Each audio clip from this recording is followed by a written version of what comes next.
Bueno, pues vamos ahora, hermanos, a escuchar también el mensaje de la palabra y me gustaría pues que estemos atentos porque este mensaje tiene que ver con el estudio que empezamos esta tarde. El título que, gracias al, ¿cómo es? Community Manager, Carlos, que me ayuda con la búsqueda de títulos, pues había puesto un título muy académico, ¿no? Introducción a no sé qué, y dice... Bueno, vamos a hablar de si a Dios le importa nuestra economía o no. Así es que gracias, Carlos, por ayudarme con esto. Y bueno, como sabéis, llevamos varios meses, no sé cuántos meses llevamos con el estudio, desde diciembre, con el estudio de la familia. Y esta parte del estudio también forma parte de eso, del estudio de la familia, ¿no? Entonces vamos a ver una parte que muchas veces queda en el olvido, que es el tema de la economía familiar. Vamos a estar viendo eso. Tuvimos una pequeña introducción en un par de sesiones en el mes de junio, también en una predicación en aquellas fechas, y lo que me gustaría hoy es pues recordar un poquito todo esto que hemos visto en la introducción, para que esta tarde, cuando empecemos el estudio, lo hayamos refrescado y los que no pudieron estar, pues puedan engancharse al estudio. Así es que me gustaría veros a todos esta tarde. Sé que algunos salen de viaje ahora hasta de mediodía y no van a poder estar, pero todos los demás confío en que sí que podréis estar. Así es que, bueno... Mirad, no se trata de que vayamos a hacernos catedráticos de economía, no se trata de eso, sino que se trata de que aprendamos a manejar las finanzas de nuestro hogar tal como Dios lo quiere. Y esto es para todos, ¿no? Es para los que somos responsables del hogar, los padres, las madres, pero también es para aquellos que a lo mejor están solteros, ya manejan su propia economía, y también para aquellos más jovencitos que aún estáis pues al cuidado de vuestros padres, pero que llegará un día que también tendréis que manejar esto, ¿no? Así es que es para todos y espero pues que lo podamos hacer con participación de todos. La idea es que me gustaría que todos participaseis. Esta mañana pensaba en un ejemplo, ¿no? Cuando uno va al colegio y está aprendiendo a sumar, pues en la clase hay un profesor que sabe perfectamente cómo se suma y un montón de alumnos que no saben sumar, y el profesor pues les enseña, ¿no? Pero hay otras maneras de aprender, ¿no? Cuando el hombre fue a la luna, no había uno que hubiese ido y les dijese a los demás, se va así, sino que entre todos, pues probando, estudiando, analizando, viendo los errores que habían cometido en los cohetes que se les explotaron antes, pues al final consiguieron llegar a la luna, ¿no? Bueno, y me gustaría que esta fuese la manera en que veamos estos estudios que vamos a hacer por la tarde, ¿no? En el que todos vamos a estar participando. Mirad, la pregunta del título es, ¿le importa a Dios mi economía? Y bueno, no sé, vamos a intentar averiguar la respuesta, ¿no? Pero yo os voy a dar una serie de razones que he encontrado que me hacen pensar que sí, que a Dios le importa nuestra economía. Lo primero que podemos decir, y que ya vimos en su día, recordar que esto es un recordatorio de cosas que ya hemos ido viendo, es que, mirad, en la Biblia algunos se han entretenido en contar versículos y sobre qué tratan los versículos. Hay unos 500 versículos que hablan de temas como puede ser la fe, la oración también, dicen que algunos menos, pero alrededor de 500. Y en cambio, cuando hablamos de temas como la economía y las posesiones, el dinero, hay 2.350 versículos que nos hablan de este tema. Son muchos, ¿verdad? Muchos más que lo que nos parecería quizás que la Biblia se tiene que encargar, ¿no? De la fe, de la oración. Pues no, parece que hay mucho más interés en esto, ¿no? Y uno se pregunta, ¿por qué? Pues mirad, porque Dios sabe que nuestra actitud hacia el dinero es una indicación de dónde está nuestro corazón respecto al Señor. Así es que creo que esta es una idea importante, ¿no? Nuestra actitud hacia el dinero indica cómo está nuestra relación con el Señor. La Biblia tiene 31.187 versículos, un poco de estadísticas, que a Rafael sé que le gustan. Esto quiere decir que el 7,5% de los textos que leemos en la Biblia hablan de dinero o de posesiones. Si en las predicaciones y en los estudios mantuviésemos esta relación, estaríamos hablando de dinero una vez cada 6 o 7 semanas. Ya fuese por la mañana o por la tarde, estaríamos hablando de dinero una vez cada 6 o 7 semanas. Si alguien, ya en su día lo compartí, pero si alguien lo quiere, el fichero con todos los versículos, pues está disponible, me lo podéis pedir, ¿no? Que yo tenga constancia, y seguramente habrá alguna predicación que habremos hablado de dinero, pero en el año 2003, desde octubre del 2003 hasta enero del 2004, hicimos un estudio sobre la ofrenda. ¿Cuántos estabais? ¿Os acordáis de lo que dijimos? Desde entonces, que yo sepa, salvo alguna excepción que seguro que habrá habido, no hemos estado estudiando el tema del dinero. Así es que, y en aquella ocasión no era el tema general de la economía, sino que era específico de la ofrenda. Así es que, hermanos, pienso que es el momento de que con profundidad, con rigor, con esfuerzo y con la colaboración de todos, como os decía, pues hagamos este estudio, lo hagamos práctico y lo hagamos útil para manejar las finanzas de nuestro hogar. No me gustaría que estuvieseis escuchando este mensaje con la mentalidad de ahora va a venir cuando nos van a pedir que ofrendemos más, porque no es esa la idea, sino que la idea es que aprendamos a manejar toda la economía de nuestro hogar como el Señor quiere, ¿no? Dice uno de los profesores del curso, decía, hemos aprendido a ser fieles en el 10% de la economía. Eso todos sabemos, o muchos sabemos, que eso es lo que el Señor nos está pidiendo que pongamos en la ofrenda. Y somos fieles en eso. Pero luego, ¿cómo gastamos el otro 90%? Lo gastamos siguiendo los principios que la Biblia nos da para gastarlos, o estamos haciendo como el mundo nos sugiere y como nos da la gana, ¿no? Mirad, os decía, no veamos este estudio como me van a pedir que ofrende más, no, sino que me gustaría que lo viésemos como eso, qué es lo que el Señor quiere para nosotros, ¿no? Y a veces estamos escuchando este tipo de mensajes con esa mentalidad, ¿no? Me van a pedir más, ¿qué es lo que tengo que hacer? Tal. Pero mirad lo que dice el Señor en un texto que es muy conocido. Jeremías 29:11 dice, yo sé los pensamientos que tengo acerca de vosotros, dice Jehová, pensamientos de paz y no de mal, para daros el fin que esperáis. Es un versículo muy conocido, ¿verdad? ¿Quién lo había escuchado alguna vez? Todos, ¿no? ¿O no? ¿Alguien no lo había escuchado nunca? ¿Sabéis en qué circunstancias se escribió este versículo? ¿Alguien lo sabe así? ¿No? Bueno, habría que buscarlo, ¿verdad? Bueno, para eso estoy yo aquí, lo he buscado. Mirad, este versículo está incluido en una carta que el profeta Jeremías escribe a aquellos que habían sido deportados a Babilonia, aquellos que habían sido llevados en cautiverio a Babilonia. Podríamos decir que las personas que recibieron este versículo eran los más pobres y los más miserables que había en aquel momento. Habían perdido todo, sus casas, probablemente las mujeres habían perdido a sus esposos en la guerra, quizás había muerto algún hijo, no sabemos las circunstancias de cada cual, pero os las podéis imaginar, ¿no?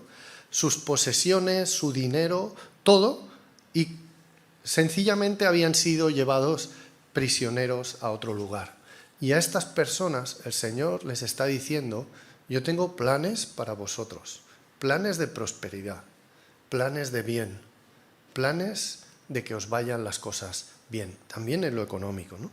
El pueblo fue destruido, como dice el profeta Oseas, porque le faltó conocimiento, Dice, por cuanto desechasteis el conocimiento, yo te echaré del sacerdocio, y porque olvidaste la ley de tu Dios, también yo me olvidaré de tus hijos. Estaban en esa situación porque el Señor les había castigado por su mal comportamiento, por cómo se habían comportado con el Señor. Entonces, no podemos afirmar que siempre que las cosas nos van mal en lo económico es porque el Señor nos esté castigando. No podemos afirmar esto. Pero sí podemos afirmar que el Señor usa la economía para hacernos recapacitar y para hacernos ver ciertas cosas en nuestras vidas. Y en este caso a ellos se lo estaba viendo. Pero mirad, hermanos, lo importante es que veamos que el Señor quiere nuestro bien. Quiere nuestro bien. Cuando el Señor quiere, permitirme la expresión, entrometerse en tu economía, si lo estás pensando así, es porque quiere tu bien.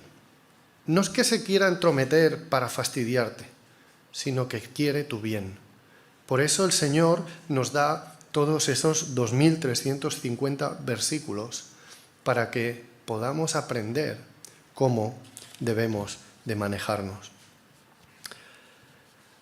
La segunda cuestión es que Dios, recordar la pregunta, ¿le importa a Dios mi economía? La segunda cuestión que tenemos que ver es que Dios sabe que el dinero, el amor al dinero más concretamente, se puede convertir un ídolo en nuestras vidas. Mirad lo que les escribe a los colosenses en el capítulo 3 y versículos del 5 al 7. Les dice, haced morir pues lo terrenal en vosotros, fornicación, impureza, pasiones desordenadas, malos deseos. Esto es lo que les está diciendo a aquellos que se acababan de convertir en Colosas. Les dice, tenéis que dejar todo este tipo de cosas. Todos lo vemos, ¿no? Pecados feísimos, fornicación, impureza, pasiones desordenadas, malos deseos. Qué feo todo eso, ¿verdad? Pero entonces dice otra cosa. Dice, y avaricia, que es idolatría. Cosas por las cuales la ira de Dios viene sobre los hijos de desobediencia, en las cuales vosotros también anduvisteis en otro tiempo cuando vivíais en ellas. Y el texto nos está hablando de cómo vivir cuando hemos creído. En el versículo 1 así lo dice. Hay cosas en nuestra vida que deben demostrar la diferencia entre cómo éramos antes de creer en el Señor y cómo somos ahora. Hay ciertas cosas que deben demostrar esto. Y en especial todo el tema de las relaciones con los demás. Pero también nuestra relación con el dinero tiene que cambiar. Mirad, muchas veces vosotros lo habréis oído, ¿no? Testimonios de este tipo. Yo, antes de conocer al Señor, me emborrachaba cada día y bebía o me drogaba o le pegaba a mis hijos y a mi mujer o, no sé, poner lo que queráis ahí, Pero conocí al Señor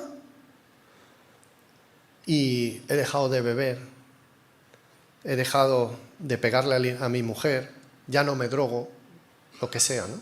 Podéis ahí poner lo que queráis. Pero la pregunta es si alguna vez habéis escuchado el testimonio en este sentido. Yo antes de conocer al Señor manejaba el dinero como me daba la gana, pero cuando conocí al Señor cambié en eso. Pues hay un escritor, se llama Howard Dayton, que dijo, es el que se dedicó a buscar los 2.300 versículos y que cuando acabó de encontrarlos todos y de estudiarlos, dijo, este estudio me cambió radical y permanentemente de adorar el dinero a servir a Dios. El versículo de Colosenses en el capítulo 3 dice, fijar vuestras miradas en las cosas de arriba, no en las de la tierra. Y respecto al dinero, esto se expresa en no ser avariciosos. Cuando somos avariciosos, ¿qué estamos haciendo? Estamos mirando si me permitís la expresión y la broma, a nuestro ombligo, todo para mí, todo lo que yo quiero. Pero cuando conocemos al Señor, fijamos la mirada en las cosas de arriba. Dejamos de mirarnos a nosotros mismos y miramos hacia arriba.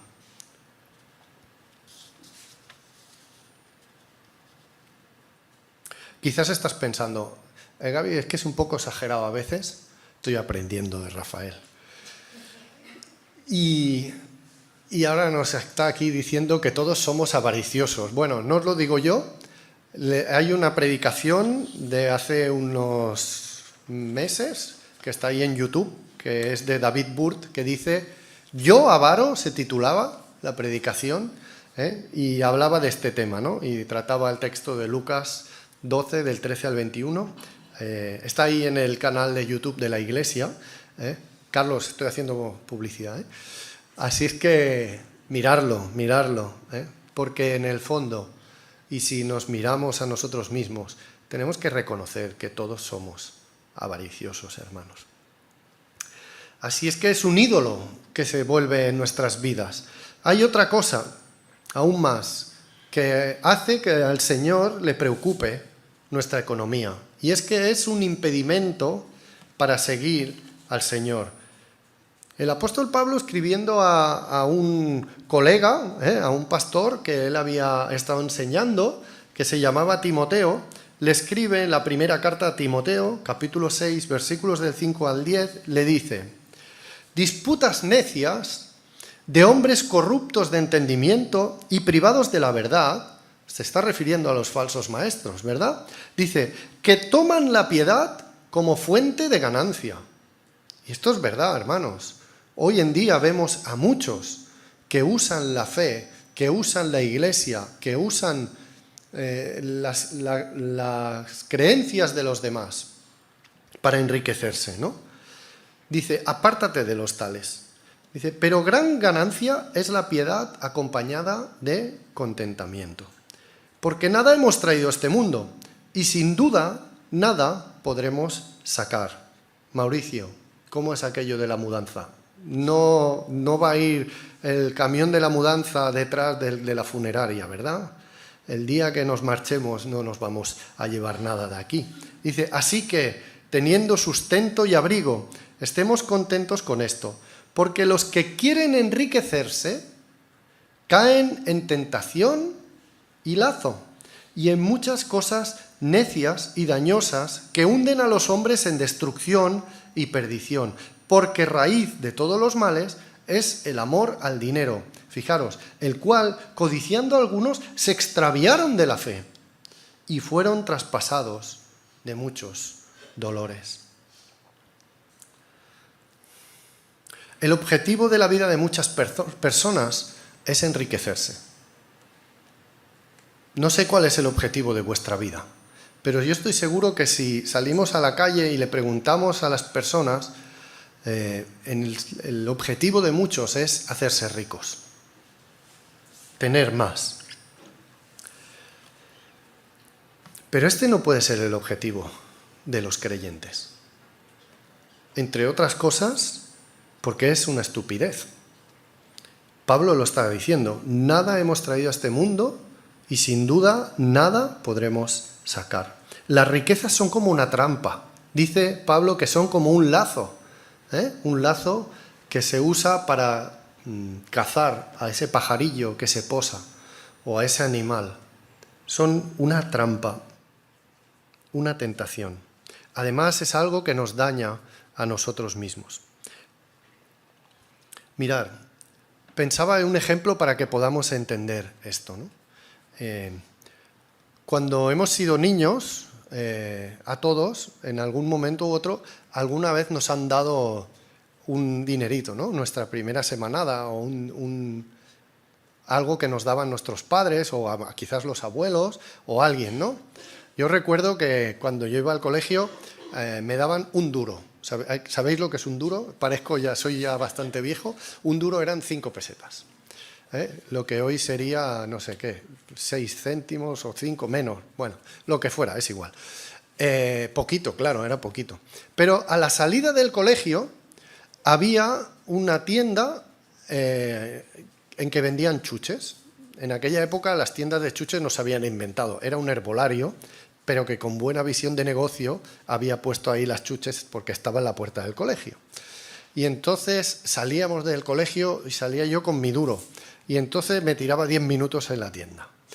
¿Y el plátano cuánto vale? ¿Sabéis el plátano este de chuche, verdad? ¿Y la Coca-Cola cuánto vale? Y pues esta vale 1 peseta, te doy 3. Esta tanto, y ahí calculando. Total, salía con un montón de chuches, pero sin el duro. Claro, me lo gastaba todo, no sobraba nada, ¿verdad? Y pensaba yo, ¿y qué provecho tenía eso? Pues nada, eso luego me lo comía todo y lo más provechoso que obtenía era una caries, ¿no? Luego, porque eso a la hora de cenar, eso no alimentaba ni nada, ¿no? Eso nada más que era el capricho, ¿no? Del momento y no servía para nada, ¿no? Las riquezas son así, hermanos. Las riquezas son así. Tenemos que mirar las cosas de arriba. Tenemos que mirar con una mirada que mira más lejos, que mira a la eternidad. Tenemos que intentar ver qué podemos hacer que afecte allí a la eternidad, no solo aquí y ahora. Además, el dinero nunca sacia, nunca sacia. Podéis tener todo el dinero que queráis y nunca nos saciaremos. Al contrario, nos esclaviza. Nos volvemos esclavos. Dice que en una ocasión le preguntaron a Rockefeller, sabéis quién era Rockefeller, ¿verdad? En su momento dicen, no sé exactamente, tampoco sé muy bien cómo cuentan esto, pero dicen que fue el hombre más rico del mundo. Y le preguntaron, señor Rockefeller, ¿cuánto tendrá usted suficiente? ¿Sabéis qué contestó? Dice, un poco más, un poco más. No hay una cantidad, siempre es un poco más, siempre es un poco más. El escritor de Eclesiastés, el predicador, dice, quien ama el dinero, de dinero no se sacia. Quien ama las riquezas nunca tiene suficiente. Nunca nos va a saciar. Raíz de todos los males es el amor al dinero, nos acaba de decir Pablo, ¿no? Y uno piensa, ¿no estará exagerando un poco, Pablo? Raíz de todos los males, venga, con todos los males que hay en el mundo, ¿todos vienen de ahí? Mirad, el dinero no es malo, solo es algo material. Es una herramienta.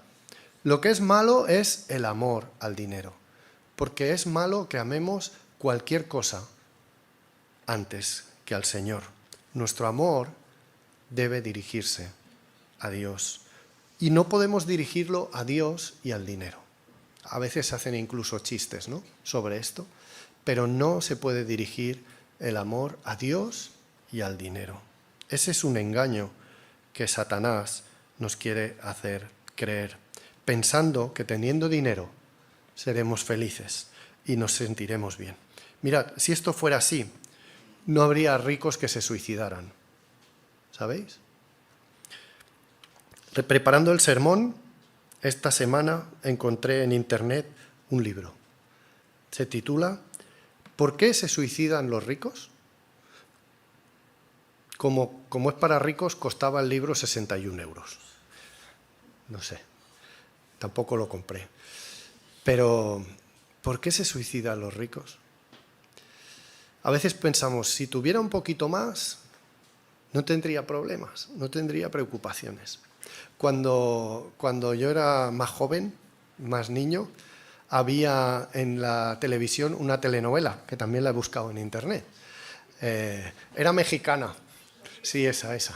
Era mexicana, ¿lo sabías? Era una telenovela mexicana, en los años 70 y largos y principios de los 80. Se llamaba Los ricos también lloran. ¿Verdad? Bueno, si alguien tiene interés en todos estos temas, tengo los enlaces aquí para que lo podáis mirar. Con el manejo del dinero pueden pasar dos cosas. Una, que manejemos el dinero, y otra, que el dinero nos maneje a nosotros y nos esclavice y nos volvemos esclavos. Y esto no quiere decir que seremos esclavos del dinero si tenemos muy poco dinero, o si tenemos un montón de deudas, no. O si tenemos mucho, no. Se manifiesta con nuestra relación con el dinero.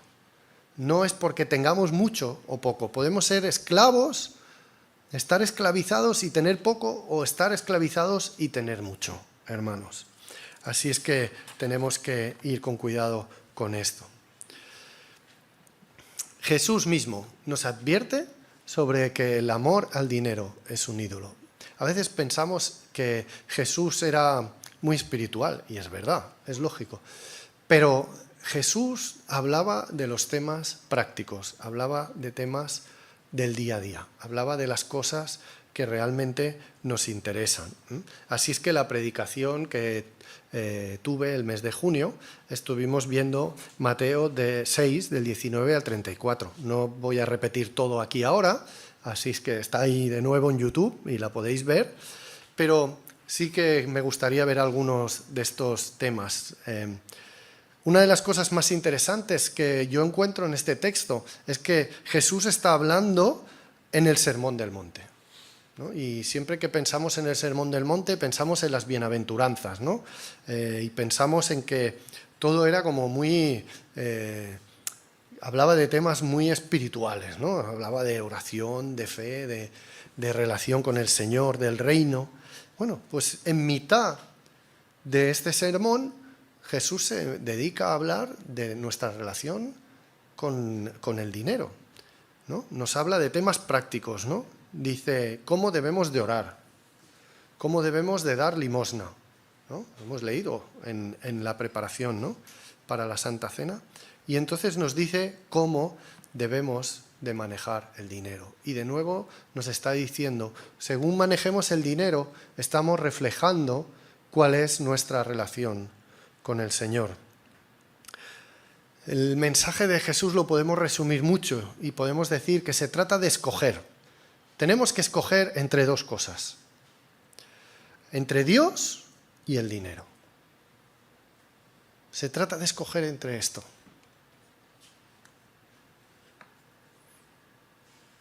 Fijaros que lo que nos está diciendo Jesús es que el dinero puede ocupar el lugar de Dios. El dinero es un ídolo en nuestras vidas. Nos está advirtiendo que puede ocupar el lugar de Dios. Jesús lo dice en 4 frases, muy rápidamente, vamos a ir avanzando. Dice, no os hagáis tesoros en la tierra, sino haceos tesoros en el cielo, porque donde esté vuestro tesoro, allí estará también vuestro corazón. Muchas veces decimos, amamos al Señor, pero donde está nuestro tesoro, lo que más apreciamos, allí está nuestro corazón. No podemos servir a Dios y a las riquezas. Aquí en su día ya lo vimos. Jesús está usando una expresión que es mamón. Cuando yo era joven y el predicador hablaba de mamón me hacía mucha gracia, ¿no? Porque me recordaba la canción de los Hombres G. Pero mamón era un dios, el dios de las riquezas. Y Jesús está diciendo, no podéis servir a Dios y a otros dioses. Dice, ninguno puede servir a 2 señores porque o aborrecerá al uno y amará al otro, o estimará al uno y menospreciará al otro. No podéis servir a Dios y a Mamón. No podemos.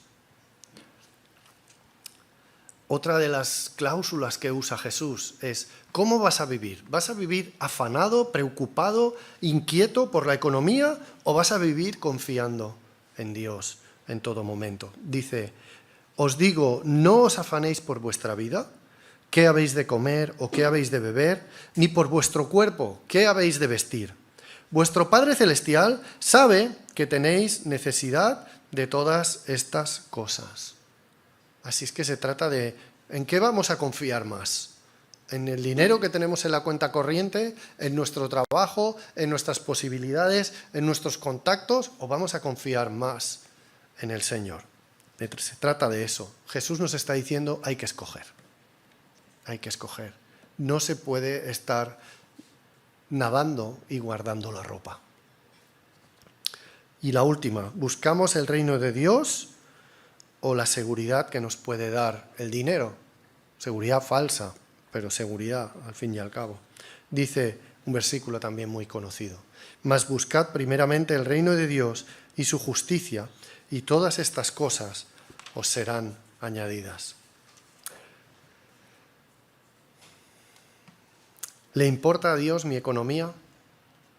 La respuesta es evidente, ¿verdad? A Dios le importa lo que haces con el dinero, porque eso refleja el interés real que tienes en Él mismo.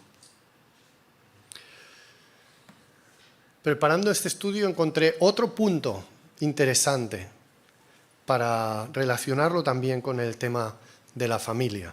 Y este es novedoso, no lo comenté en ningún momento, pero muy brevemente lo voy a comentar ahora. Sabéis que entre los motivos de divorcio, siempre, cuando se hacen listas de motivos de divorcio, hay diferentes listados, ¿no? Si miras en un país, en otro, o según quien haya hecho el estudio, o que siempre hay variaciones, ¿verdad? Pero entre los motivos de divorcio siempre está entre los primeros motivos de divorcio el dinero. Siempre. Siempre. Así es que la realidad es que si en nuestro hogar gestionamos bien el dinero, va a ser un lugar donde va a haber paz. Va a ser un lugar donde vamos a poder suplir todas las necesidades del hogar. Pero si no estamos tratando bien el tema del dinero, se va a volver un motivo de discusión constante. Y esa es una realidad. Vosotros seguro que conocéis ejemplos de situaciones así, cuando el dinero y las decisiones que tomamos con el dinero se vuelven un motivo de discusión entre la pareja. Mirad, a Dios le importa tanto nuestra economía que toma el papel más importante que puede tomar. Y es que Él se compromete a ser nuestro proveedor, a darnos todo lo que necesitamos. Se compromete a eso. Dios, de nuevo, venimos al principio, no quiere meterse en tu economía para mangonear, no sé si se entiende la expresión, para hacer y deshacer, sino que se quiere meter en tu economía para que te vaya bien. Quiere ser tu proveedor. A menudo pensamos y vemos a Dios como un viejo gruñón, ¿verdad? No para de decirnos: no hagas esto, no toques, no mires, ¿no? Había una canción de Serrat también, sabéis que mi madre escuchaba mucho a Serrat, mis padres, una canción que le cantaba a los niños, ¿no? Esos locos bajitos. Y decía: niño, deja ya de jugar con la pelota. Usa otra palabra, pero... niño, no toques. Niño, no digas. Niño, no hagas. A veces vemos a Dios así. Pensamos: ahora va a venir Dios a decirme que no me gaste en esto, que no haga aquello.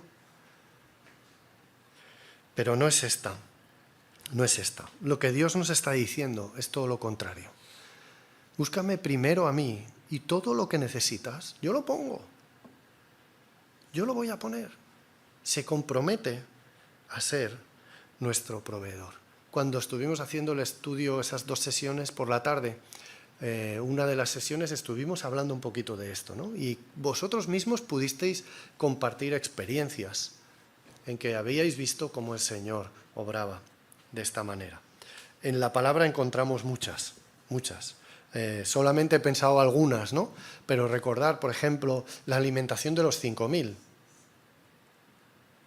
O pensar en Elías, perseguido por servir al Señor, y se tiene que ir a esconderse ahí a un arroyo, y dice que los cuervos le traían la comida, porque el Señor los mandaba. O luego, posteriormente, va a casa de una viuda que le dice: ¿me puedes hacer una torta de pan? ¿Me puedes hacer una arepita? Antes de... Dice: sí, iba a hacer la última para morirme ya, le dice la mujer. Porque no tenía nada que comer, es lo último que queda. Dice: bueno, hazla primero para mí y ya verás. Y la hace y dice que no se agotó ni la harina ni el aceite. ¿De qué maneras extraordinarias el Señor provee para sus hijos, ¿no? O aquella mujer que pierde al esposo y encima se queda con un montón de deudas. y va al profeta y el profeta le dice, junta tinajas de aceite, recordáis la historia, ¿verdad? Cómo el Señor provee.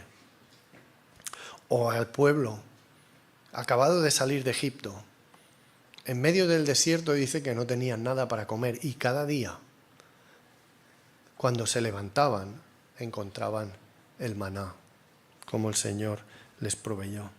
O también podríamos hablar de las iglesias del Nuevo Testamento, como las iglesias gentiles por las que Pablo había ido predicando, se dedican a recoger ofrendas para mandarlas a la iglesia judía de Jerusalén.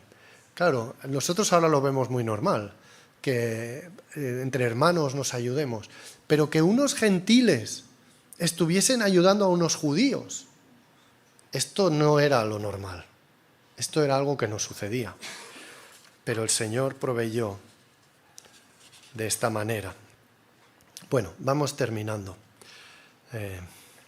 Me gustaría romper ese estereotipo de que Dios es el inspector de Hacienda que va a venir a vernos y que lo veamos como que Dios es el que quiere enseñarnos la mejor manera, quiere proveernos de todo lo que necesitamos y no lo hace por interés, no lo hace porque quiera luego pedirnos algo a cambio, sino que lo hace porque nos ama y quiere que tengamos esa relación perfecta con Él. Eso es lo que el Señor busca.